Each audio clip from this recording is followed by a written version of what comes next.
여러분 안녕하십니까? 뵈서 반갑습니다. 하나님의 은혜가 오늘 우리가 함께 연구하고자 하는 주의 말씀 속에 크게 함께 하실 것을 제가 간절하게 소원합니다. 우린 성령님의 은혜가 아니면 아무것도 할 수가 없습니다.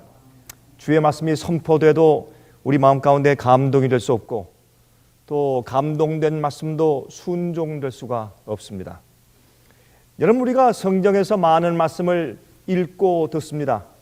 그러나 그 말씀들이 내 생에서 실제 순종되고 또 그것을 지켜 행하는 일이 이루어지지 않으면 그것은 한갓 지식에 불과하지 나를 구원하는 영생의 진리의 말씀이 될 수가 없습니다.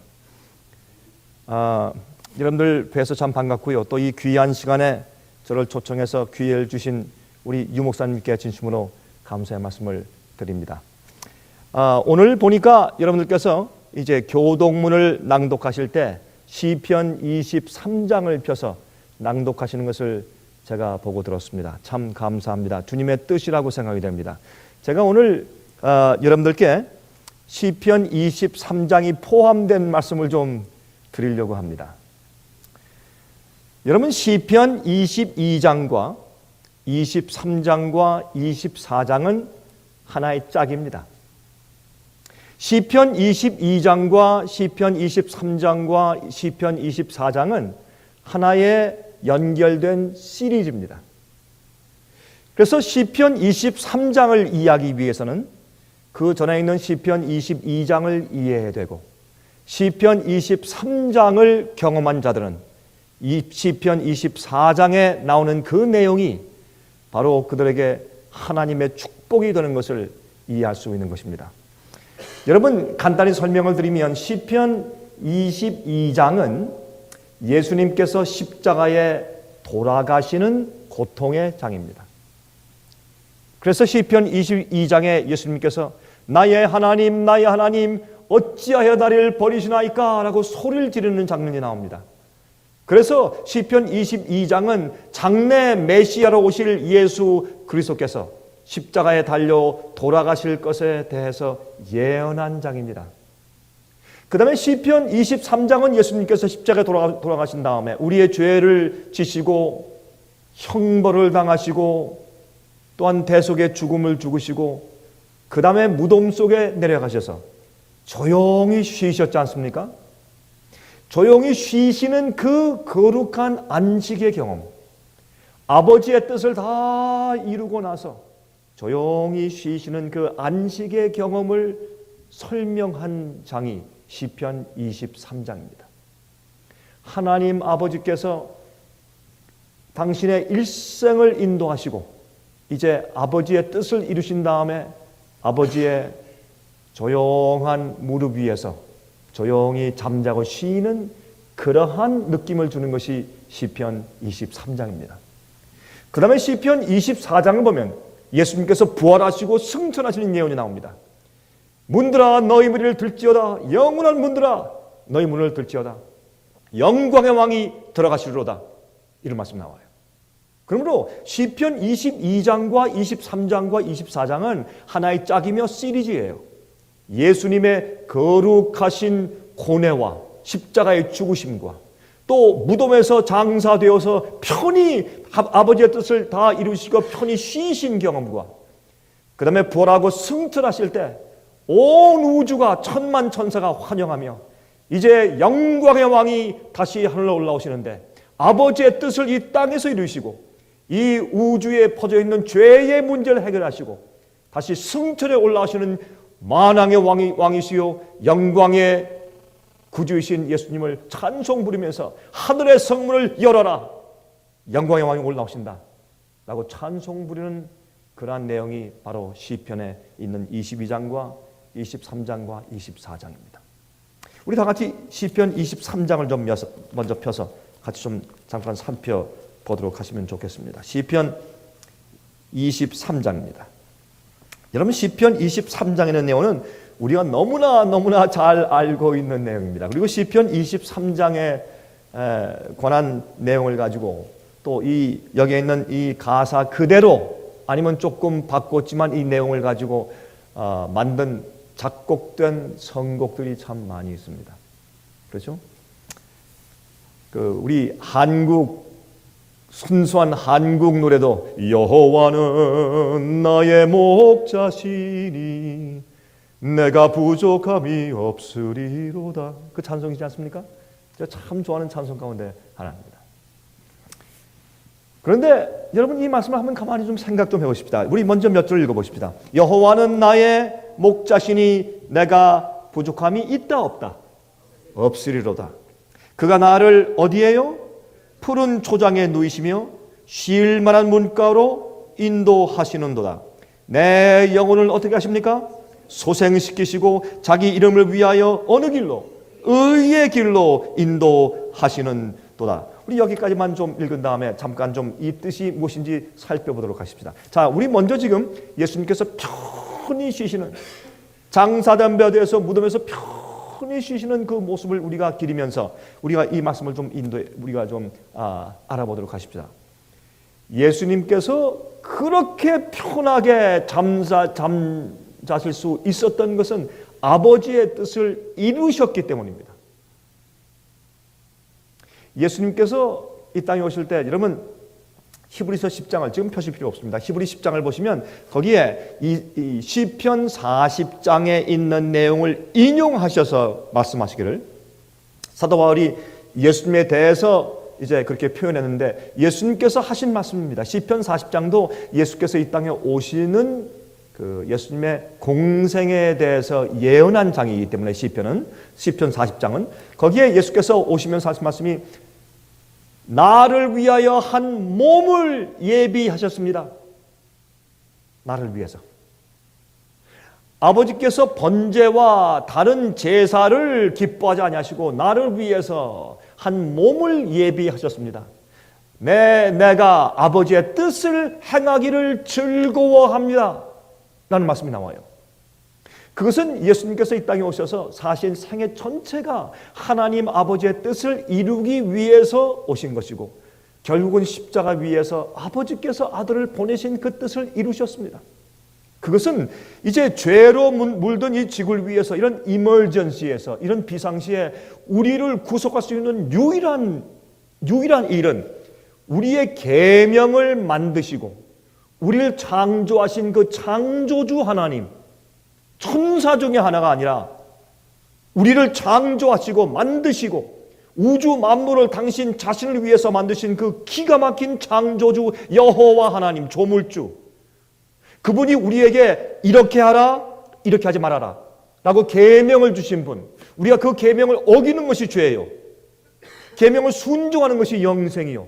그렇게 말씀하신 계명을 주신 그분, 그 하나님께서 오셔서 우리 죄를 대신 지시고 우리 죄의 대가를 경험하시고 형벌을 체험하시고 우리가 죽을 죽음을 대신 죽어주셔야 우리에게 속죄가 가능한 것입니다. 그것이 하나님 아버지의 뜻입니다. 예수님의 뜻입니다. 성령 하나님의 뜻입니다. 그러므로 예수께서 이 땅에 오셔서 아버지의 그 뜻을 끝까지 이루시고 나서 편히 주무신 것입니다. 여러분, 제가 한 가지 말씀을 드리겠습니다. 우리는 예수님을 우리 목자라고 부릅니다. 그렇죠? 여러분, 예수께서 여러분의 생애 목자십니까? 우리는 예수님을 우리 생애 목자라고 부릅니다. 그래서 목자 대신 예수님에 대한 찬송이 많습니다. 그렇죠? 그러나 기억하십시오. 우리가 하나님의 뜻을 내 생에서 이루며 살아야 예수께서 내 생애의 목자 되십니다. 내가 주님의 뜻대로 살지 않을 때 예수님은 내 목자가 아닙니다. 여러분들이 100번, 1000번, 10,000번 찬송을 부를지라도 여러분 착각하시는 것입니다. 여러분 생에 예수님은 목자가 아니십니다.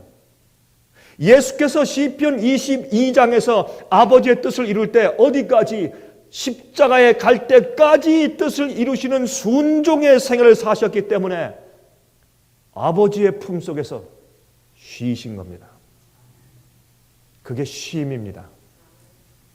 그게 시편 23장입니다. 그러한 쉼의 경험을 가진 자들이 나중에 하늘의 성전에 올라갈 때 하늘은 새 예루살렘 성 문을 열면서 찬송을 부르면서 하나님의 아들과 딸들이 들어온다고 성문아 문을 열어라 그렇게 외칠 것입니다. 그러므로 예수님의 생애는 곧 여러분들의 생애입니다. 예수님의 생애가 예수님께서 우리를 위해서 무엇을 다 해놓으셨기 때문에 끝났다가 아니라 예수님의 생애는 여러분과 제가 같이 따라가며 그렇게 살아야 할 우리 생애 모본이십니다.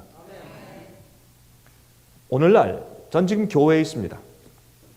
좀 교회에서 여러분들께 설교하고 있습니다. 오늘날 교회에 다니는 그리스도인들 가운데서 하나님께로부터 오는 영생을 원합니다.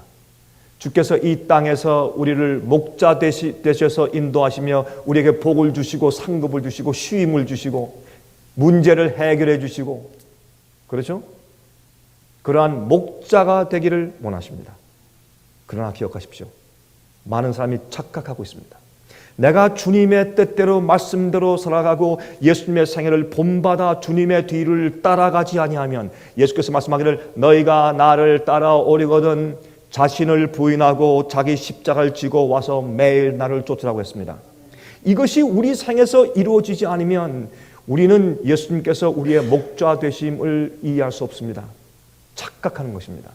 그러면 많은 경우에 마귀가 와서 축복해줘요. 마귀는 우리에게 돈 벌게 해줄 수 있습니까? 있습니까? 없습니까? 있습니다. 마귀도 여러분 세상의 나쁜 사람들도 부자고 돈 잘 법니다. 세상의 악한 사기꾼들도 여러분 뉴욕 증시에 돈을 투자해서 말이죠 일확천금을 봅니다. 예수께서 축복하신 것입니까? 아닙니다. 마귀가 축복한 것입니다. 그러므로 어떤 때는 말이죠 우리가 주님의 뜻대로 살지 않는데도 편안하고 내가 주님의 생애에 반대되는 생활을 사는데도 내 마음가운데 쉼이 있고 복이 있다는 것은 마귀가 주는 것이요. 그걸 이해하셔야 합니다. 그러므로 예수님의 생애는 우리 생애의 모본입니다. 자, 우리가 몇 절을 읽었습니다. 이렇게 한번 생각해 보십시오. 다윗이 말해요. 다윗이 예수님을 부를 때 여호와 하나님을 부를 때 하나님이 내게 어떤 분이 되시면 좋겠다라고 생각했을 거 아닙니까? 예를 들어서 여호와는 나의 왕이시요. 멋있습니까? 좋습니까? 얼마나 좋습니까? 여호와는 나의 왕이시요. 여호와는 나의 임금이시요. 얼마나 좋아요. 여호와는 나를 공급하는 분이시요. 아니면 여호와는 억만장자요. 얼마나 좋아요. 그렇죠? 여호와를 부를 수 있는 많은 것들이 있어요. 여호와는 나의 제사장이시요. 내 죄를 속하시고 나를 중보하시는 제사장이시요. 여호와는 나의 장군이시요. 내 생의 전쟁을 승리케 인도하시는 나의 장군이시요. 얼마나 좋아요. 여호와는 나의 선지자시요. 얼마나 좋습니까? 여호와는 나를 영생케 하시는 분이시요. 얼마나 좋아요. 그러나 왜 다윗은 말이죠 여호와를 목자라고 불렀을까요? 여호와는 나의 목자시니 내가 부족함이 없으리로다. 다윗은 말이죠 하나님이 자기에게 목자가 되길 원하셨어요. 하나님께서 다윗에게 성령의 영감을 주셔서 시편 23장을 쓰게 하셨어요. 예수께서 이 땅에 태어나서 33년 반 동안 사실 때 하나님 아버지는 예수님께 목자셨습니다. 목자는 양이 필요한 것을 압니다. 그리고 그가 꼭 가야 할 길로만 인도합니다. 양은 목자를 신뢰합니다. 목자와 양은 하나입니다. 왜 다윗이 여호와는 나의 목자시니라고 말을 했을까요? 그 이유는 다윗이 어릴 때 목동이었습니다. 그래서 이 목자가 양들을 얼마나 사랑하는지를 다윗은 체험적으로 알았습니다. 그래서 여호와가 자기에게 목자가 되어주길 바랐습니다. 여러분 다윗은 이 글을 쓸 때 젊을 때 쓰지 않았습니다. 나이가 많아서 머리가 희끗희끗하고 정말 연세가 들어서 자기의 과거의 경험을 뒤돌아볼 수 있는 그런 나이가 되었을 때 이 글을 썼습니다. 자기 생의 목자가 되어 오신 하나님을 그는 기억했습니다. 그가 자기 아들 압살롬에게 쫓겨 도망갈 때도 하나님이 목자 되심을 기억했습니다. 그가 사울 왕에게 쫓겨서 도망다니고 정말 목숨이 정말 간달간달할 때, 간들간들할 때, 그때도 하나님께서 그에게 목자이셨음을 기억합니다. 그가 전쟁에 승리했을 때도 목자이셨음을 기억합니다. 그가 슬픔 가운데 있었을 때도 목자이셨음을 기억합니다. 그가 밧세바와 가늠한 다음에 나중에 아들을 낳았죠. 그 아들이 죽었을 때도 하나님께서 목자이셨음을 그는 기억했습니다. 그의 생의 모든 전반에 있어서 하나님이 그를 인도하신 것을 그는 깨닫고 알았습니다. 그래서 여호와는 나의 목자시니 내가 부족함이 없습니다. 하나님께서 내 모든 최선을 하시고 주님의 뜻대로 나를 인도하실 때 나는 불평이 없습니다. 원망이 없습니다. 내게 부족함이 없습니다. 내 은행 계좌에 100만 불이 있기 때문에 부족함이 없는 것이 아닙니다. 내가 좋은 차를 타고 다니기 때문이 아닙니다. 남들에게 내가 인정을 받기 때문이 아닙니다. 하나님이 나를 아시고 내가 어느 길로 가야 할지를 아시고 또 주님께서 나를 영생의 길로 인도하시기 때문에 어떤 때는 사망의 음침한 골짜기일지라도 어떤 때는 어두운 그림자가 되리우고 어떤 때는 병이 나고 어떤 때는 고통이 있을지라도 하나님이 나를 인도하시니 나에게 부족함이 없다는 것입니다.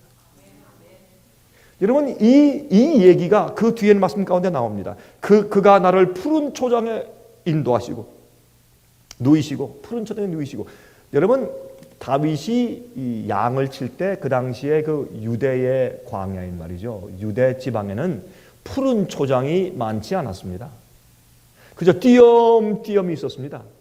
그래서 이 양들을 좀 꼴을 먹이게 하기 위해서는 목자가 이 양들을 이른 아침에 깨우는 겁니다. 일어나라! 딱 깨워서 이른 아침부터 졸려온 양들을 깨워서 이제 그 양들을 데리고 먹이를 찾아 나서는 겁니다. 여러분 이 별로 풀밭이 없지만은 이곳저곳 찾아서 미리 답사해놓은 이 목자는 그 양들에게 적당한 꼴을 먹이기 위해서 먼 길을 걸어갑니다. 양들이 피곤합니다. 배가 고픕니다. 가다가 어떤 데는 가시에 찔립니다. 돌에 채입니다. 또는 살이 찢어질 수 있습니다. 아픕니다. 그러나 목자가 인도하니까 먹기 위해서 조용히 양들이 따라갑니다. 따라가서 보면 저 먼 길을 가서 보면 저기에 먹을 만한 초장이 있어요. 근데 여러분 거기에 가면 그냥 초장에 말이죠. 그냥 무조건 것을 먹는 게 아니에요. 거기에 가면 뱀들도 있고 전갈들도 있습니다. 그러면 이 목자가 가서 뱀의 굴에는 말이죠. 돌로 구멍을 막고 전갈들을 다 골라내고 잡초를 태우고 뽑고 한 다음에 이제 먹을만 하면 그 양들에게 이렇게 신호를 보내면 양들이 와서 그 목자가 골라놓은 그 푸른 초장에 가서 음식을 실컷 먹고 거기에 누워있는 것입니다. 그러므로 이 쉽게 그저 무조건 다 해주고 다 배불리 먹여주고 다 해결해주고 그것이 아닙니다. 여러분 우리가 그리스도인일지라도 우리 생애에 고난이 없습니까? 여러분 생애 가운데 고통이 없나요? 모든 것이 다 만사 오케이고 좋습니까? 아니지 않습니까? 여러분 우리는 이 세상에 죄악 세상에 태어났기 때문에 고통과 고생은 우리의 몫입니다. 그러나 그런 모든 길에서 우리에게 먹을 것을 주시고 우리에게 입을 것을 주시고 살 것을 주시고 인도하시고 진리와 생명으로 영원히 인도하시는 분이 우리 목자십니다. 모든 것이 만족하기 때문에 주님을 목자라고 부르는 것이 아닙니다. 우리에게 가장 적당하고 필요한 것을 공급하시며 결국에 우리 생애의 고통과 고난과 기쁨과 희락들을 통과하면서 결국에 주님께서 그런 경험들로 우리를 변화시키고 씻으셔서 영원한 곳으로 인도하시기 위해서 우리를 인도하시기 때문에 그래서 우리가 하나님을 신뢰하기 때문에 목자라고 부르는 것입니다. 여러분 정말 그러하십니까? 하나님 여호와가 여러분의 생각 가운데 진짜 목자시냐 말입니다. 그러면 왜 그렇게 원망과 불평이 많습니까? 왜 조그만 일이 안 되면 그렇게 불평과 원망이 많고 짜증이 많습니까? 이거 뭔가 잘못된 거 아닙니까? 여러분 그 다음에 쉴만한 물가로 인도합니다. 먹은 다음에 나중에 이제 시원한 물을 좀 마셔야 할 텐데, 여러분 시원한 물을 마시기 위해서 그곳엔 물이 많지 않습니다. 또 물을 얻기 위해서 또 먼 곳으로 걸어가야 합니다. 또 피곤하게 걸어야 합니다. 여러분들이시여, 우리가 이 세상에 태어난 것은 피곤한 길을, 여정길을 걷기 위해 태어난 것입니다. 예? 태어날 때부터 금수저, 은수저를 입에 물고 태어나는 사람은 없어요.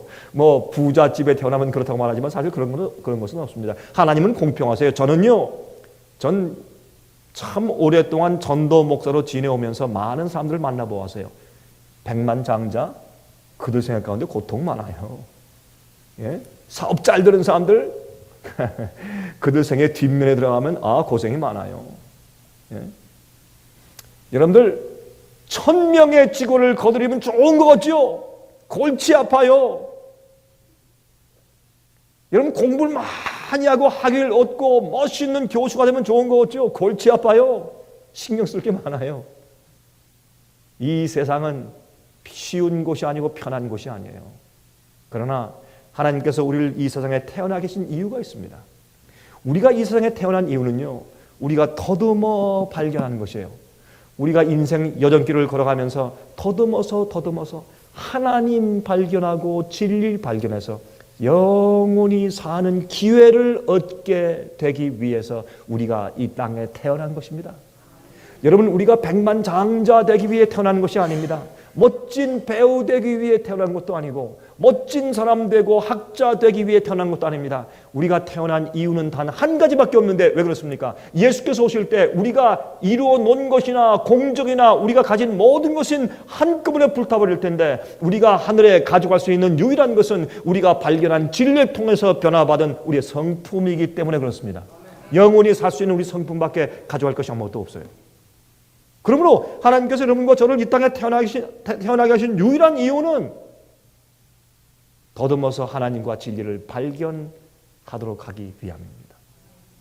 아담과 하와가 범죄했을 때 하나님께서 싹 죽여버릴 수 있었어요. 이 지구 같은 거 아무것도 아니에요. 먼지 같은 거 주님께서 없다고 취급하시면 돼요. 그러나 구태여 그래도 주님께서 기회를 주시고, 내가 앞으로 너희 자손 가운데 구세주로 태어나서 너희 죄의 문제를 해결해 줄 테니까 일단 살아라 라고 해서 계속 자손들이 태어나도록 주님께서 섭리하시고 인도하신 이유가 있어요. 그 이유는 뭐냐면 여러분과 제가 태어나서 영생에 들어갈 수 있는 그 기회를 포착할 수 있도록 하기 위해서. 안 그러면 우리가 얼마나 참 불행해요. 우리는 한번 태어나 보지도 못하고 조상이 잘못함으로 영원히 우리가 어둠 가운데 가버렸으니 얼마나 불행해요. 그래서 하나님께서 아담과 하와를 살려서 기회를 주시면은 바로 오랜 세월이 지날 때 여러분과 저 같은 사람이 이 세상에 태어나게 되어서 그들도 영원히 살 수 있는 기회를 얻게 될 것을 아셨기 때문에 하나님의 은혜로 우리를 태어나게 하신 것이에요. 하나님의 축복과 사랑이에요, 그것이. 그런데 보세요. 쉴 만한 물가라. 이제 양들은 이 흐르는 물을 싫어합니다. 쉴 만한 물가. 영어로는 still waters. 조용한 파도 치지 않는 잔잔한 물. 그런 물을 좋아해요. 왜 그러냐면 여러분, 양들에게는 주둥이, 입, 그렇죠? 입하고 이 얼굴, 그 다음엔 가슴이에요. 양은 목이 없습니다. 여러분, 우리는 목이 있죠. 길은 긴 목이 있고 양은 목이 없습니다.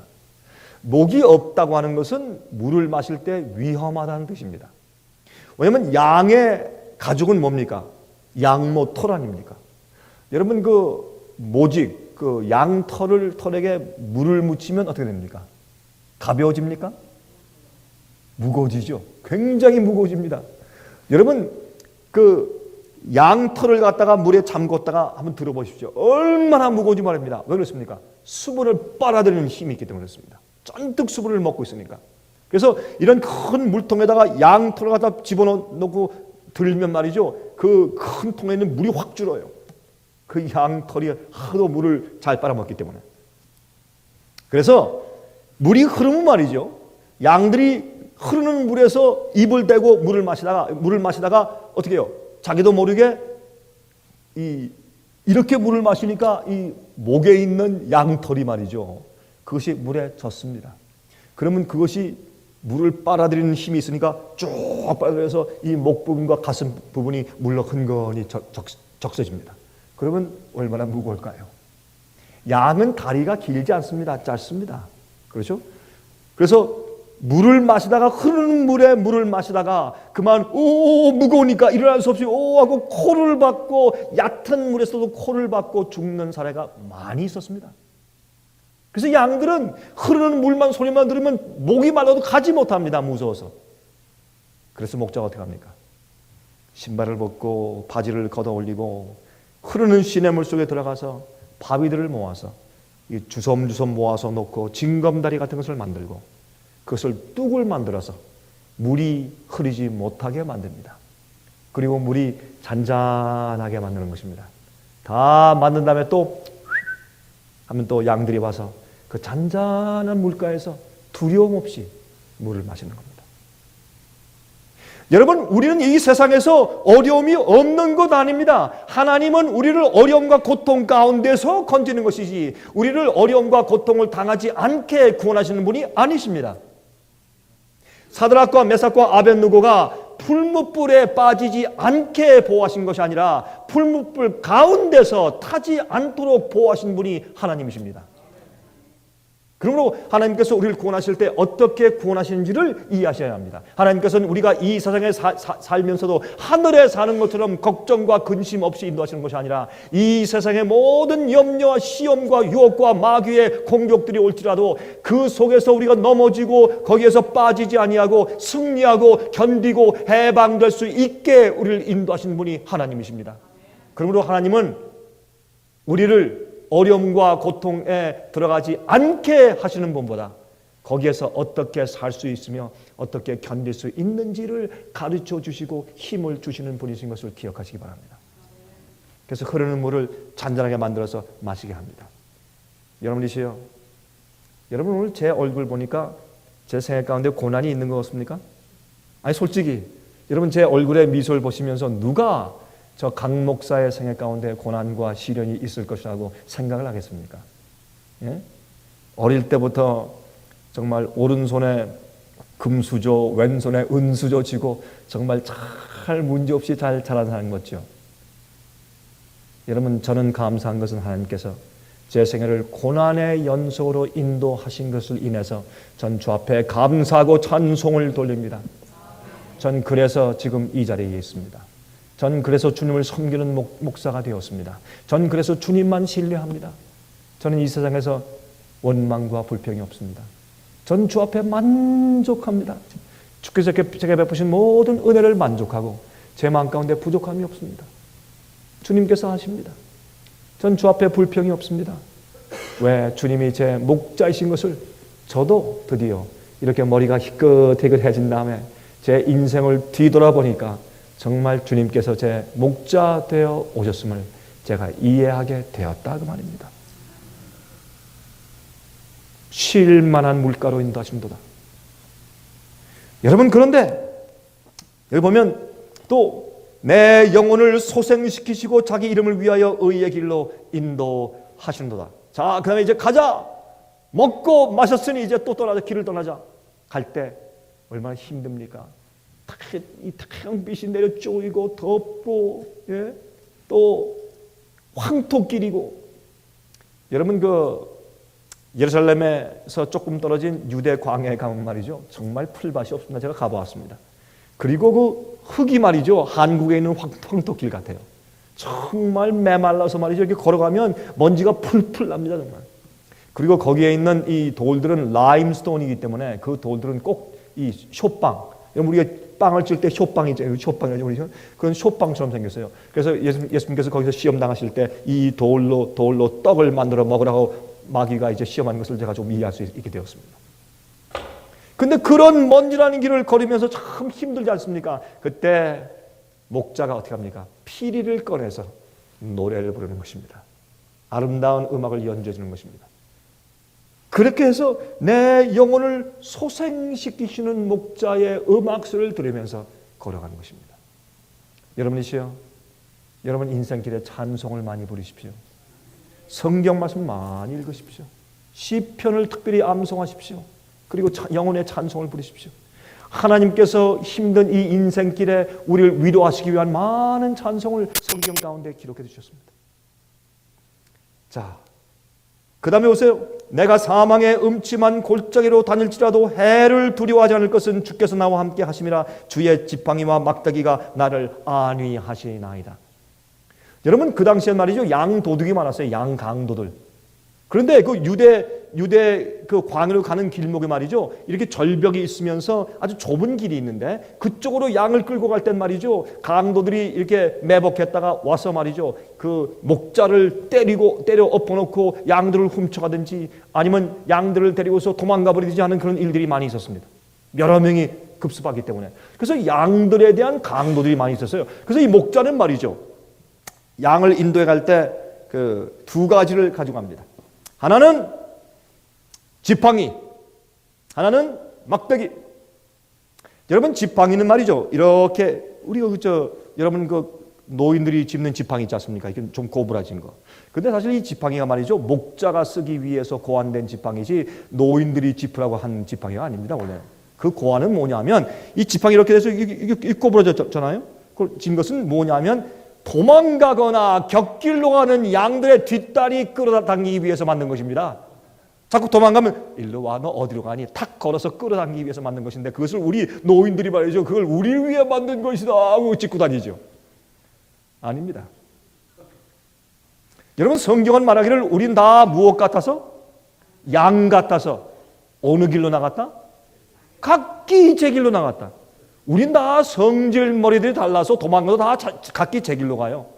그렇죠? 자기가 좋아하는 죄악의 길이 있어요. 어떤 사람들은 술 마시는 걸 좋아하고, 어떤 사람은 노래방에서 소리치는 걸 좋아하고, 어떤 사람들은 말이죠, 뭐 돈 모아서 자기만 끼고 있는 것을 좋아하고, 어떤 사람들은 남을 비난하는 것을 좋아하고, 어떤 사람은 말이죠, 자기 마음대로 행패하는 것을 좋아하고. 우리의 죄의 성질이 다 달라요. 우리 각기 다 제 길로 갔어요. 주님께서 어떻게 해요? 뒷다리를 딱 걸어서 끌고 오시는 거죠. 어떤 사람은 이기적이고, 어떤 사람은 교만하고, 어떤 사람은 아주 마음이 예민하고, 어떤 사람은 전혀 남에 대해서 상관하지 아니하고. 우리 다 제 길로 갔어요. 주님께서 어떻게 해요? 뒷다리를 딱 걸어서 일로 와, 끌어, 이리 와라, 이리 와라, 다 끌고 오시는 것이에요. 그게 지팡이에요. 이 양들은 자기들이 혹시 곁길로 갈지라도 목자의 손에 들려있는 지팡이를 보고 위로가 되는 거예요. 감사함이 있는 것이에요. 나를 끝까지 포기하지 않고 인도하신 목자를 보고 감격이 있는 것이에요. 여러분 생애 가운데서 포기하지 않고 인도하신 예수님께 감사하십니까? 나를 포기하지 않은 예수님. 여러분 그게 무슨 뜻인지 아세요? 나를 지금까지 포기해 오지 않으신 예수 그리스도. 주님께서 우리를, 아이고 참 예수님이 우리 같았으면 벌써 우리는 100번도 포기하셨죠. 그렇죠? 포기하지 않으신 예수 그리스도가 지팡이 들고 앞장서서 가시면 우리 마음껏 얼마나 큰 위로가 됩니까? 그리고 막대기는 진짜 이 야구방망이 같은 거예요. 근데 그 앞에다가 빼죽한 것들을 막 박았어요. 이렇게 빼죽한 이 못 같은 거나 이런 것들만 박았어요. 그것은 무엇인가? 원수가 올 때, 양 도둑이 올 때, 곰이 올 때, 사자가 올 때 싸우는 무기예요. 우리의 생명을 보호하기 위해서 싸우시는 목자, 나를 끝까지 인도하기 위해서 돌보시는 지팡이를 가지신 그 목자를 보면서 이 양들은 어떻게 해요? 사망의 음침한 골짜기를 다닐지라도 두려워하지 않는 것이에요. 여러분 왜 두려워하잖아요? 여러분이시요, 우리는요 찬송을 부를 때 찬송을 감정적으로 많이 불러서 감정적으로 느끼는데 익숙해 있어요. 그러나 그것도 중요하지만 여러분들은 이성적으로 하나님이 어떠한 분이며 나를 어떻게 인도해 오셨는지에 대해서 경험이 있어야 돼요. 여러분 그 경험이 없이는 하나님을 신뢰할 수가 없어요. 앞으로 조금만 있으면 이 세상에 엄청난 시련과 환난이 옵니다. 여러분 성경은 이 세상에 마지막에 개국 이래로 없던 환난이 온다고 말해요. 그게 무슨 말입니까? 이 세상에 있어 온 지 한 번도 없었던 환난이 크게 닥쳐요. 그때요 알곡과 가라지가 딱 갈라져요. 교회 잘 다니고 찬송 부르고 11조하고 열심히 교회를 했던 사람 같은데 그때 다 떨어져요. 쭉조기가 다 날아가요. 알곡만 있는 것처럼 보였는데 태풍이 불면요 하얗게 쭉정이 확 구름대처럼 날아가 버려요. 오늘날 교회에 다니는 믿는 자들 가운데서 쭉정이들이 눈에 보이게 막 하얗게 날아버릴 거예요. 왜요? 믿는 것이 감정이었어요. 믿는 것이 지성적이었어요. 믿는 것이 정말 자기 생애를 주장하는 그런 힘과 원칙이 되지 못했어요. 하나님이 나를 인도하신 경험이 부족해요. 그래서 두려워요. 여러분이시여, 예수께서 여러분 생애 가운데 목자십니까? 예수님이 정말 여러분 생애 가운데 목자십니까? 나를 어려운 가운데 인도하셨는데 처음에 그 어려울 땐 힘들어요. 그러나 나온 다음에 되돌아보니까 주님이세요. 주님이 해결해 하셨어요. 여러분, 제 생활 가운데 그런 경험이 참 많아요. 주님의 사업을 할 때, 교회 일을 할 때, 말씀을 전할 때, 계획을 하면서 일을 할 때, 여러분 어떤 때는 앞이 깜깜해요. 어떤 때는 힘들고, 어떤 때는 어려움이 오고, 그때 주 앞에 부복해서 기도할 때, 저는 어떤 때 기도할 때 서서 기도할 때도 있고, 걸어가며 기도할 때도 있고, 운전하며 기도할 때도 있지만 또 무릎 꿇고 기도하고, 어떤 때는 제가 엎드려 기도해요. 너무나 억장이 막히고 어떻게 할 수가 없을 때 저는 납작 엎드려요. 하나님이시여, 제 코를 땅에 대고 납작 엎드려서 하나님이시여, 저를 도와주시고 주님의 길을 보여주십시오. 그런 사망의 음침한 골짜기를 지난 다음에 제 생애를 뒤돌아보면 하나님이 인도하셨어요. 예수 인도하셨네. 그런 찬송이 있지 않습니까? 하나님이 인도하셨구나. 그게 쌓이니까 자신감이 있어요. 그게 믿음이요. 믿음은 하루아침에 생기는 것이 아니에요. 믿음은 하나님을 신뢰하고 주께서 인도하시는 그 생애와 손길에 나를 전적으로 맡기는 경험이 믿음이요. 아브라함의 믿음이 언제 완성되었어요? 하나님께서 내 가장 사랑하는 독자 이삭 외아들을 데리고 모리아산에 가서 제물로 바쳐 번제로 드리라 할 때, 그때 아브라함은 하나님과 살면서 하나님과 관계가 두터워졌어요. 주님께서 무슨 말씀을 하시든지 신뢰하고 믿었어요. 주님께서 어떻게 인도하시든지 하나님을 신뢰하는 믿음을 그가 쌓아갔어요. 있을 수도 없는 일이요, 말도 안 되는 일이요, 어떻게 세상에 이방의 신도 그런 말을 안 하는데 자기 자식을 죽여서 번제로 바치라고 말하는 그런 신이 세상에 어딨냐 말이에요. 그러나 아브라함은 하나님을 알았고 믿었습니다. 무엇을 통해서? 경험을 통해서. 그러나 아들 딱 데리고, 하나님 그러지 말고 내 뒤뜰에서 하면 안 되겠습니까? 에이, 내 아들 그저 뭐 그러지 말고 내가 대신 양 한 10마리 잡을게요. 아닙니다. 하나님께서 원하시는 게 있습니다. 너 외아들 이삭을 데리고. 하나님께서 이삭을 통해서 메시아가 날 것이라고, 약속의 자녀가 날 것이라고 약속했지 않습니까? 이삭. 하나님, 이 아들이 없으면 나는 자손이 없습니다. 이삭. 하나님, 나는 이 아이가 없으면 난 죽은 목숨입니다. 이삭. 그게 하나님이세요. 우리가 어떻게 해야 구원받을지 아시는 분이 하나님이세요. 그분이 목자세요. 아브라함은 알았습니다. 이삭을 딱 데리고 3일길 걸어갔어요. 하나님이시여, 3일 동안 한 잠도 못 잤어요. 왜 뒤뜰에서 하지 않고 모리아산까지 가라 그랬어요? 먼 길을 가면서 그의 마음을 테스트하셨어요. 하나님이시여, 당신의 마음을 바꾸셨다고 내게 말씀해 주십시오. 그러나 아무 음성이 안 들렸습니다. 그는 이삭을 데리고 산에 올라갔습니다. 오늘날 많은 사람들이 믿는다고 하지만 믿음이 감정이에요. 정말 진정한 믿음을 몰라요. 여러분, 큰일 났어요. 오늘 제가 이 교회에 와서 제가 1시간 말씀드리는 이 계기를 통해서 여러분들 마음 가운데 지금까지 가지고 있는 믿음이 정말 아브라함의 믿음인지 아닌지 살펴보는 경험이 되시기를 제가 간절하게 소원합니다. 여러분, 큰일 납니다. 큰일 납니다. 앞으로 무수한 자들이 쭉쭉이 되어 나갈 것입니다. 그때는 우리의 생애의 믿음을 주님께서 테스트하는 날이 될 것입니다. 그때 우리가 주 앞에 서야 합니다. 지금 예수님께서 우리 생애의 목자 되셔야 합니다. 사망의 음침한 골짜기를 달릴지라도 해를 두려워하지 않을 것은, 어떠한 해로움이 올지라도 내가 주님만 따라가는 겁니다. 어떤 때 주님께서 성경에 이렇게 하라, 저건 하지 말아라. 귀찮아요. 어떤 때 이거 안 하면 내가 크게 손해볼 것 같아요. 이거 하지 말라. 저거 해야 할 텐데 하지 말라고 하세요. 또 이거 하면 내가 참 힘들 텐데, 또 어려운 일인데 그거 하라고 하세요. 성경에는 두 가지밖에 없어요. 해라, 하지 말아라. 두 개밖에 없어요. 가만히 성경 읽어보세요. 여러분이시여, 예수님을 여러분 생의 목자가 되게 하십시오. 주님은 우리 목자십니다. 그런데 이렇게 이제 인도를 받고 따라간 이 양이, 여기 보세요. 주께서 내 원수의 목전에서 내게 상을 베푸시고 기름으로 내 머리에 바르셨으니 내 잔이 넘치나이다. 이거 보세요. 예? 주께서 내 원수의 목전에서, 아까 제가 말씀드렸지만은 음식을 차려놓을 때 푸른 초장의 앞에 가서 거기서 먹기 할 때 어떻게 합니까? 예? 뱀의 구멍을 돌로 막고 잡초를 태우고 제거하고 전갈들을 골라내고, 예? 나쁜 것들 다 제거하고 독초를 뽑고, 그 다음에 저쪽엔 말이죠, 이리가 있고 곰이 있고, 목자만 없으면 호시탐탐 내려와서 양들을 물어뜯어갈 그런 기세로 쫙 도사리고 있을 때 원수들의 목전에서 푸른 초장에서 음식을 먹게 하시는 예수 그리스도. 여러분 그것을 이해하십니까? 주님의 뜻대로 떠나갈 때 마귀가 가만두려고 하잖아요.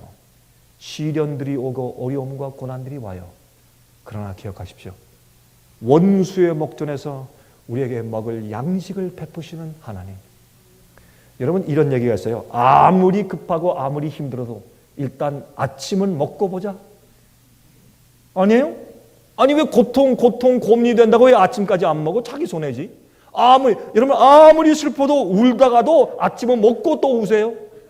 그러시지 말라고. 뭐하러 왜 계속 울어? 먹고서 울자고 우리가.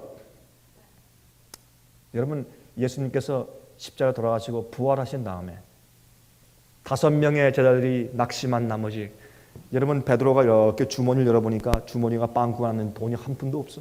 신발은 다 떨어지고 옷도 깨지하고 뭐라 그랬어요? 나는 고기 잡으러 가겠다. 그랬더니 요한과 야고보와 다른 제자들도 나도 가겠습니다 해서 5명이 가서 고기를 잡으러 갔어요. 갈릴리 바닷가. 여러분 요한복음 21장에 있죠. 그때 고기를 잡는데 밤새도록 그물을 던졌어요. 여러분 이 사람들은 말이죠, 어릴 때부터 갈릴리 바닷가에서 잔뼈가 굵은 사람들이에요. 고기 잡는 데는 이력이 난 박사예요. 여러분 갈릴리 바다는 조용하고 또 물이 맑기 때문에 여러분 낮에 고기를 잡으면 다 도망가니까 밤에 그물을 던져야 돼요. 그래서 밤새도록 그물을 던졌어요. 어디가 고기 있는지 알아서요. 그들은 너무 잘 아는 고기 잡는데 박사였어요. 그래서 밤새도록 그물을 던졌는데 아침에 해가 뉘어뉘어 떠오르는데 한 마리 피레미 새끼 한 마리 못 잡은 겁니다. 여러분 아십니까? 그때 그들이 지금 기대하던 예수님이 왕이 안 되고 십자가에 죽어서 죄수처럼 돌아가셨어요. 얼마나 큰 낭망의 절망 가운데 그들이 빠져 있었을까요? 이젠 우리가 우의정 좌의정되고 높은 지위 얻긴 틀렸다. 그런 마음 가운데 낙심해 있으면서 그들이 가서 기대했던 예수님이 왕이 되신 것이 아니라 죽으셨으니까 아직까지 예수님의 인물을 확실히 이해하지 못한 그들이 낙심 가운데서 밤새도록 이제 고기라도 잡아서 그걸 팔아가지고 옷이나 신발이라도 좀 입고 신어야 할 텐데 이게 고기도 이제 안 잡혀. 고기도. 예? 그런 가운데 있는데 여러분 아십니까? 그렇게 어두움 가운데서 수고하고 있을 때 우리 구세주 예수님은 그 해변가에서 밤새도록 그들을 지켜보고 있었습니다. 주님이 그들을 떠나신 것이 아닙니다. 그들이 예수님을 떠났지. 예수님은 그들이 수고하고 슬퍼하고 낭망돼 있어서 그들 마음 가운데 깜깜한 밤이 드리워져서 그들이 그물을 던지고 있을 때 예수님은 그 해변가에서 그들을 밤새도록 지켜보고 있었습니다. 그리고 아침이 되자 해변가에 서서 그들에게 물었습니다. 여보시오, 고기가 있습니까? 그들은 너무나 낙심해 있는 나머지 그분이 자기들의 주님 예수님인 것조차도 알아보지 못했습니다. 여러분 생활 가운데 그런 낙심이 있을 때가 있습니까? 예? 우리는 목자를 알아볼 수 있어야 합니다. 목자와의 경험이 두껍고 가까우면 가까울수록 우리는 예수님을 알아볼 수 있는 겁니다. 많은 그리스도인들이 예수의 이름을 부르고 예수의 이름으로 찬송을 부르지만 정말로 그들의 생일 가운데 예수님을 모릅니다. 여러분, 예수님이 어떠한 분입니까? 우리를 죄에서 구속하실 분입니다. 죄의 파워에서, 과거의 죄를 용서해 주신 것뿐만 아니라 우리를 죄의 파워에서 건져주시고 마귀의 유혹과 시험에서 건져주시는 실제로 구세주가 예수님입니다. 십자가에 돌아가시고 우리 과거의 죄를 용서하시고 끝난 것이 아니라 현재 매일매일 생에서 나를 죄의 힘에서 건져주시는 구세주가 예수님이세요. 아이, 말도 마시오. 피렘이 한 마리 없으다. 이쪽 오른쪽에 한번 던져보시죠. 그 오른쪽은 예수님께서 서 계신 쪽이었습니다.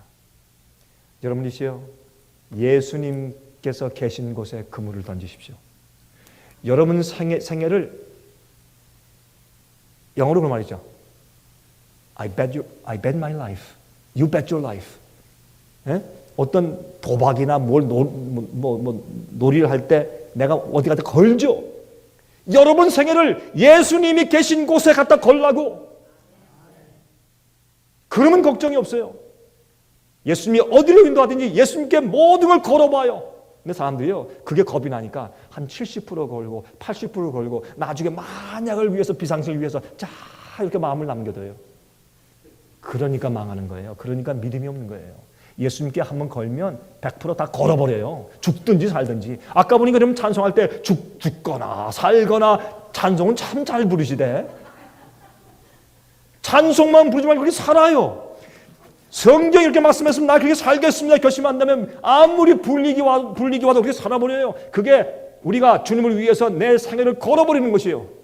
예수님이 목자이기 때문에. 근데 어떤 사람들은 목자가 2명이야. 어떤 땐 마귀고 어떤 땐 예수님이에요. 내게 편하고 쉽고 내가 돈을 벌고 잘 사는 길로 인도하는 쪽을 항상 택해. 예수님이 하시는 것 같으면 예수님께 딱 붙었다가 아니면 이쪽에 붙었다가. 이걸 우리가 뭐라고 그래요? 간신이라고 그래요. 간신.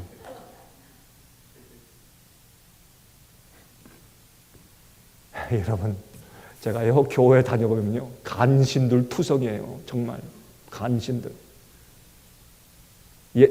저는 그래도 이건 양반이에요. 여러분 그저 침례 요한은 여기 올라와서 침례 요한이 설교가 뭐라는 줄 아세요? 이 독사의 자식들아 그래요. 그건 더 하잖아요. 전 오늘 독사의 자식들 말을 안 했잖아요. 그러니 양반이죠. 예수님도 너희 뱀의 자식들아 그랬어요. 예수님이. 여러분이시요. 우린 예수님께 의리가 있어야 돼요. 한번 예수님께 걸었으면 매일매일 가정에서도 믿는 자가 돼야 되고 비즈니스 할 때도 믿는 자가 되고 교회 와도 믿는 자가 돼야죠. 왜 교회 오면 믿는 자인데 밖에 나가서는 왜 마귀 자식이냐고. 안 돼. 그럼 목자가 둘이죠. 그러면 우리 목자는 한 분밖에 없어요. 여호와는 나의 목자시니. 십계명 가운데 첫째 계명이 뭐예요? 나 이외에 다른 신을 내게 두지 말지니라. 여러분 생애 가운데 우상이 있습니까? 여러분 첫째 계명을 범하는 것이에요. 여러분 돈을 더 좋아하세요? 여러분 첫째 계명부터 범하는 사람이에요. 여러분 이 세상의 편리를 더 좋아하세요? 주님 따름으로 어려움이 생기기 때문에 슬쩍 여러분 타협하세요. 여러분 첫째 계명을 범하는 것이에요. 그렇게 이해하셔야 돼요. 우리는 믿을만 똑바로 믿고 안 믿으려면 그만둬야 돼요. 여러분 저는 한번 이렇게 생각했어요.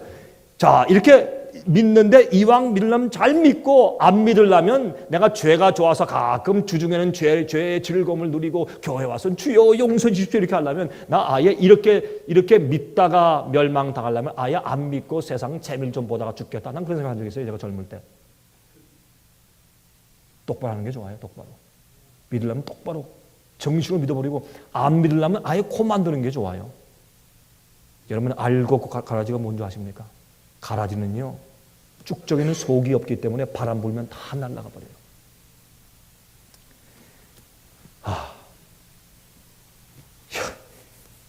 내 원수의 목전에서 쉬워요. 예수님께서 오른쪽에 던져보시죠. 오른쪽에 던졌어요. 그냥 한번 던져보자. 저 사람이 이렇게 우리한테 던져보려니까 누군지 모르지만 한번 던져보자.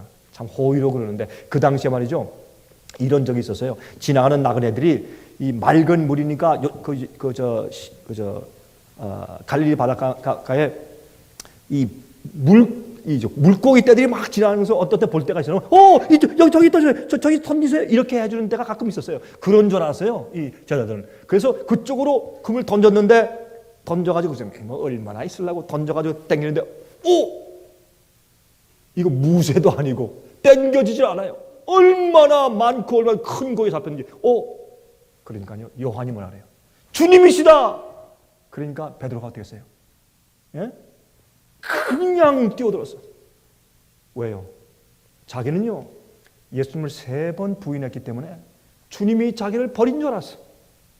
3번째는 주님을 욕하며 저주하는 말투로 부인했어요. 갈릴리 말투로. 예수님이 그래서 자기를 버리신 줄 알았어요. 영혼의 어둠이 꽉 차 있었어요. 근데 주님이 자기를 찾아오셨어. 주님이다. 그래. 그냥 뛰어들었어요. 그리고 주님께 갔어요. 가서 예수님 옆에 와서 앉았는데 할 말이 없어요. 할 말이 있어야지. 주님을 3번 부인했는데 무슨 낯짝이 있다고 무슨 할 말을 해. 그저 눈물 흘리면 가만히 있었어요. 근데 주님이 날 찾아오셨어요. 오늘 이 장소에 여러분 가운데 어떤 분은 예수님께서 날 혹시 버리셨나 하는 그런 어려움을 느끼는 분이 계세요? 그런 실망이나 절망하는 분이 계십니까? 낙심하는 분이 계세요? 나 같은 자를 주께서 귀여워하실까? 나 같은 자, 죄 많은 자 벌써 잊으셨겠지? 그런 생각 나는 분 계세요? 그런 사람을 위해서 요한복음 21장이 기록되어 있어요. 여러분, 그 고생하는 그들을 위해서 아침을 준비해 놓으신 예수 그리스도, 그들이 다 나왔어요. 나왔을 때 자, 먹자. 이분이 우리 목자세요. 적어도 아침은 주신다고, 예수님은 우리에게. 500만 불짜리 저택은 안 줘도 매일 아침은 주신다고. 전혀 미국 와서 지금까지 아침을 굶어본 적이 없어요. 어떤 때 제가 금식하거나 먹기 싫어서 안 먹은 적이 있어요. 그러나 내가 없어서 굶어본 적은 한 번도 없어요. 예수님 우리에게 아침을 주세요. 아침을 주시는 예수님, 그분이 목자세요. 여러분, 우리가 아무리 힘들고 고통이 있고 가난하다 할지라도 하나님께서 우리를 굶기셨습니까? 입을 것이 없었어요? 잠잘 것이 없었어요? 뭐가 없었어요? 새 집을 들어서 사는 한이 있더라도 우리에게 잠잘 것을 주신 분이 예수님 아니시요? 하나님은 우리에게 적당히 필요한 것을 항상 주세요. 아침 조반을 장만해 주시는 예수 그리스도, 그분이 우리의 구세주예요. 우리의 목자시고. 전 그분을 개인적으로 합니다. 전 그래서 낙심치 않습니다. 전 실망하지 않습니다. 전 마음 가운데 늘 만족합니다. 전 우리 주님을 알기 때문에, 제가 경험적으로 알기 때문에. 그 다음 보세요. 그 원수의 목전에서 상을 베풀어 먹게 하시고, 저는 이 상을 갖다 상품 준다 상인 줄 알았어요. 그게 아니라 테이블, spread a table for me. 먹을 상을, 식사할 수 있는 상을 차려준단 말이에요. 그 다음 보세요. 여기에 기름으로 내 머리에 바르셨으니 내 잔이 넘치나이다. 기름으로 내 머리에 바른다. 이게 무슨 뜻인지 아십니까?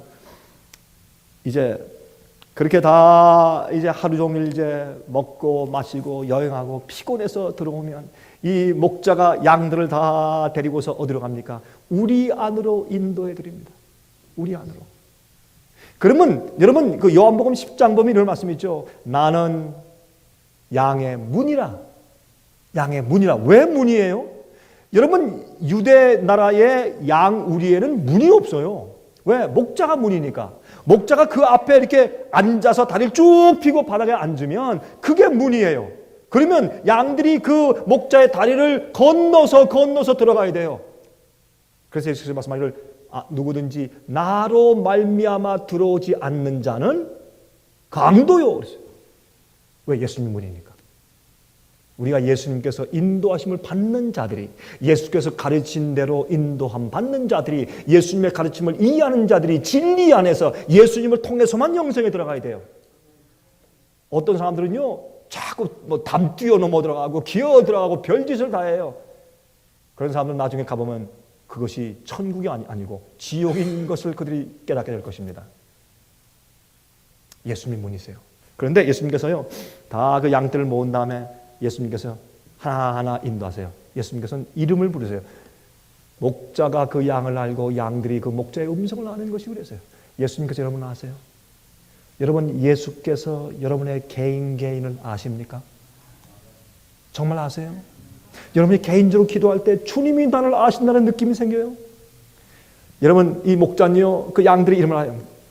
가틈에 그러면요, 까만 양이 막 달려와요.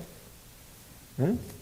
후메 그러면요, 하얀 양이 아주 막 이렇게 새끼난 양이 뒤룩뒤룩 와서 막 달려와요. 그들의 개인의 이름을 알고 부르시는 목자세요. 그리고요, 이 우리에 드리기 전에 어떻게 하는지 아십니까? 이 코끝부터 발끝까지 살펴봐. 쭉 살펴봐. 아이고, 너 오늘 가다가 돌에 채웠구나. 미안하다, 안 됐다. 하고 어떻게 해요? 허리춤에 있는 소뿔에 담긴 올리브 기름을 이렇게 부어서 이렇게 발라줘요. 그리고 머리에 조금 발라줘요. 안수하시는 기름을 부어요, 머리에. 들어갑니다. 그 다음, 너 와봐. 너 어디서 길 긁혔니? 참 이상하다. 어디에 가시가 있었구나. 그리고 또 기름을 발라줘요. 머리에 또 발라줘요. 이제 엉덩이를 때리면서 툭툭 치면서 자, 들어가 자라. 하나하나 그들을 살피고 치료하시고 머리에 기름 부으시고 인도해 드리시는 목자를 그들이 보는 것이에요. 그리고 그들이 이제 6절은 양들이 하는 얘기예요. 나의 평생의 선하심과 인자심이 정녕 나를 따르리니 내가 여호와의 집에 영원히 거하리로다. 이 양들이 말해요. 잠을 자는데 문 앞에서 지팡이에 의지해서 쪼그리고 자고 있는 그 목자를 보는 것이에요. 그리고 어떻게 느끼는 것입니까? 이러한 사랑의 목자, 이러한 자비하신 분, 우리를 하루 종일 인도하신 이 목자, 난 이 목자의 집을 떠나지 않으련다. 난 이 목자의 집에 영원히 살겠다. 나의 평생의 선하심과 인자하심이 오늘 나를 인도하신 그 어려운 곳에서 나를 푸른 초장으로 인도하시고 쉴 만한 물을 만들어 주시고 내게 피를 불어주시고 원수에서 보호해 주시고 원수의 목전에서 식탁을 베풀어 주시고 우리를 해칠 것들을 막아주시고 다 불태워 주신 그 목자, 우리와 함께 계셔서 우리 앞서서 걸어가신 그 목자, 이러한 목자가 세상에 또 어디 있겠는가? 이 목자의 선하심과 인자심이 정녕 나를 따르리니 내가 이 여호와의 집에 영원히 거하리로다. 이 하나님 집에, 이 목자 집에 나는 떠나지 않고 영원히 있을 것이다. 이것이 양들의 간증입니다. 우리는 하루 지나고 저녁에 쉴 때 우리가 침대 곁에서 무릎 꿇고 주 앞에 기도할 때 하나님 감사합니다. 오늘 나를 인도하신 주님의 집에 난 영원히 거할 것입니다. 지난 10년, 20년, 30년 동안 내 생을 인도하시고 50년, 60년 인도하신 주님의 그 목자되심을 내가 압니다. 주의 그 선하심과 인자하심이 나를 따를 텐데, 나를 영원히 인도할 텐데 내가 네게로 가오리까? 영생의 말씀이 주께 있는 내가 네게로 가오리까? 내가 여호와의 집에 영원히 있을랍니다.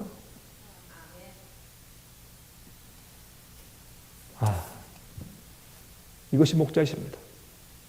이것은 경험의 노래입니다. 그런데 여러분, 이 경험의 노래, 예수님께서 우리를 인도하셔서 그러기 때문에 우리가 어떻게 해요? 주님 안에서 편히 쉴 수 있는 것이에요. 주님 안에서 쉬는 경험. 여러분, 그 경험이 뭔지 아세요? 당장 망할 것 같은데 나는 편해. 저는 옛날에 말이죠, 우리가 하나님의 사업을 할 때 제가 회계한테 물어봐요.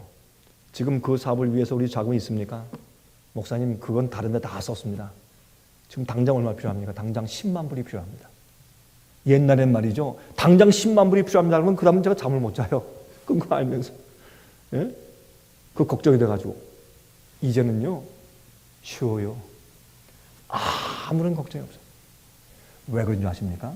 제 주머니에 10만 불이 있어서가 아니에요. 하나님이 어떻게 인도해 오셨는지를 제가 너무나 경험하고 나니까 제가 혼자말이 잠 못 자고 끙끙 앓는 게 그거 바보짓이더라고. 그거 괜히 내가 그러는 거지. 이 사업이 하나님 사업이고 우리가 전하는 기별이 하나님이 원하시는 기별을 전하는데 무슨 걱정이 있느냐고요? 쉬는 것이지. 그게 쉼이에요. 문제와 어려움이 없다고 쉬는 것이 아니라 그 문제 속에서 원수의 목전에서 쉬는 것이에요. 그것이 목자의 시예요. 여러분 꼭 죽을 때가 있죠. 암이 걸렸어요. 3개월밖에 안 남았다고 꼭 죽게 됐어요. 그때 왜 난리 치느냐고 난 그 이해가 안 돼요. 왜 3개월 남았습니다. 그런 거 가지고 금식기도 난리고 막 하나님 살려주십시오 하고 뭐 한의사 찾아가고 이것 찾아가고 난리. 왜 그래? 하나님 목자 되심을 몰라서 그래요. 하나님께서 죽게 하시면 하나님 주님 목자신데 나 그럼 죽겠습니다. 그리고 쉬면 돼. 아무 걱정할 거 없어요. 여러분 그래요 안 그래요? 그 사람이 암이 나도 또 죽습니다. 맞습니까? 그 사람 또 죽어요. 백혈병이 걸렸는데 기적적으로 나았어요. 그래도 또 늙어 또 죽네. 죽기는 매일반이에요. 왜 그것을 걱정해요? 근심하느냐고. 세상에 어떤 일이 닥칠지라도 주님 안에서 주님을 목자를 신뢰하고 쉬면, 편안히 쉬면, 그러면 암이 나요. 나으려고 바둥거리면 암으로 죽어요. 전 그런 사람 많이, 전 목사잖아요. 전 그런 사람 많이 봤어요. 살려고 바닥바닥 그런 사람은 꼭 죽어요. 주 앞에서 맡기고 주님 나 죽습니다. 주님 감사합니다. 나 그래도 주님을 찬송합니다. 암 때문에 아파서 막 찔림이 올 때 주여 주님 감사하고 찬송합니다. 아야 하나님 이럴 수가 있습니까? 그게 아니고 말이요. 주여 감사합니다. 주여 도와주십시오. 주님을 찬송합니다. 이게 예수님을 목자로 삼은 사람이에요. 그렇게 쉬잖아요. 그러면요 자동적으로 우리 몸을 치료해요. 이게 병 낫는 비결이에요. 네? 이 시간 다 됐죠? 이제 끝내야 되겠어요. 또 여러분 제가 오래 하면 여러분들이 다시는 강 목사 쫓아오면 안 되겠다 또 그러실 거 아니에요. 제가 참 지금도 오래 하긴 했는데 여러분들 아세요?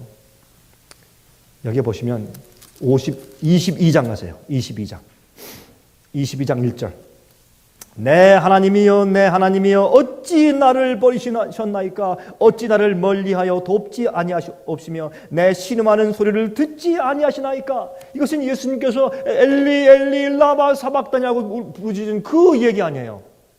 그럴지라도 예수님은 아버지의 품속에서 쉬셨다고. 예수님은 하나님을 신뢰하고 주님께서 내가 이 죽음을 당하는 것이 아버지 뜻이기 때문에 주님께서 쉬시고 다 이루었다 하신 것이에요. 그 예수님의 생애예요.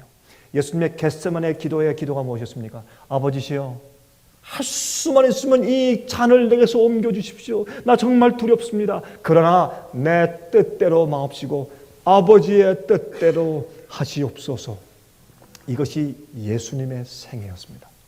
우리도 그렇게 살고 주 앞에 맡기면 그때 우리가 드디어 여호와는 나의 목자시니 내게 부족함이 없으리로다. 그런 찬송이 드디어 나오는 겁니다. 시편 23장은 이런 영적인 경험 속에 들어간 자들을 위한 장입니다. 이런 자들에게 오는 하나님의 기업이 있는데 보십시다. 시편 24장 보세요. 3절부터입니다. 여호와의 산에 오를 자 누구며 그 거룩한 곳에 설 자가 누군고 곧 손이 깨끗하며 마음이 정결하며 뜻을 허탄한 데 두지 아니하며 거짓 맹세치 아니하는 자로다. 무슨 말이에요? 주의 말씀대로 살고 죄로 더럽힘 바 되지 않은 깨끗한 사람을 말하는 것이에요. 이것이 영원한 천국 백성이에요. 자, 그런 자들이 하늘이 어떻게 하는 거 보세요. 자, 5절부터 여호와께 복을 받고 구원의 하나님께 의를 얻으리니 이는 여호와를 찾는 족속이요 야곱의 하나님의 얼굴을 구하는 자로다. 문들아 너희 머리를 들지어다. 영원한 문들아 들릴지어다. 영광의 왕이 들어가시리로다. 이렇게 하니까 말이죠. 예? 또 한쪽에서 또 화답합니다. 영광의 왕이 니시뇨. 또 화답합니다. 강하고 능한 여호와시요 전쟁에 능한 여호와시로다. 문들아 너희 머리를 들지어다. 영원한 문들아 들릴지어다. 영광의 왕이 들어가시리로다. 영광의 왕이 니시뇨. 만군의 여호와께서 곧 영광의 왕이시로다. 이것이 예수님께서 승천하실 때 하늘에서 천사들이 부른 것입니다. 여러분 아십니까? 예수님께서 이 땅에 오셔서 의인 데리러 오실 때, 예수님께서 첫 번째 이 땅에 오셔서 십자가에 돌아가시기 위해서 초림하셨을 때는 죄인을 부르러 왔지만은 두 번째 재림하실 때 의인을 부르러 오시는 것이에요. 예수의 복음과 피의 보혈로 깨끗하게 된 자들을 부르러 오시는 것이에요. 의인을 데리고 올라가실 때, 예수님께서 올라가실 때 문들아 문을 열라. 너희 머리를 들라. 영원한 문들아 머리를 들라 라고 얘기할 때 누가 들어오느냐? 그때는 이렇게 말할 것입니다. 영광의 왕이신 예수님과 그들에게 속한 양들이 들어온다. 우리가 함께 그 영광의 문을 통해서 들어갈 것입니다. 여러분 생각 가운데 예수님께서 매일매일 목자 되시기를 간절히 바랍니다. 은혜 많이 받으셨습니까? 지금까지 들으신 이 생예빛 예배 설교는 개인의 신앙 부흥이나 소규모 그룹 예배를 위하여 DVD와 CD로 제작되어 보급되고 있습니다. 생예빛 예배 설교 DVD 및 CD를 원하시는 분들은 1-877-704-1004번으로 전화하여 주시기 바랍니다. 그럼 다음 시간까지 안녕히 계십시오.